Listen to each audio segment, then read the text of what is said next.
ni fa ina guje miki shiga wuta ne, ban son ki shiga wuta Karima. Shi yasa ni ma wutan ne ba na so na shiga, shi yasa ba zan iya yin irin wannan aikin ba.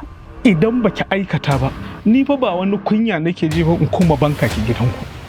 Kuma kin san me zai faru? Wallahi kina zuwa gidan nan da tsinuwa za a tafi. To ai ko da mutum zai yada manufar siyasa, bai kamata ya yada na Alhaji Ismail Gadaji ba. Saboda mugu ne, azzalumi ne, ba shi da manufa mai kyau ba. Ɗan siyasa baya aikin banza. Yanda ka ci kuɗin nan, wallahi sai kai aikin kuɗin. Kuma shi wannan aiki yana buƙatar mace ce jajirtacciya wacce tana da confidence da za ta tunkari ko menene.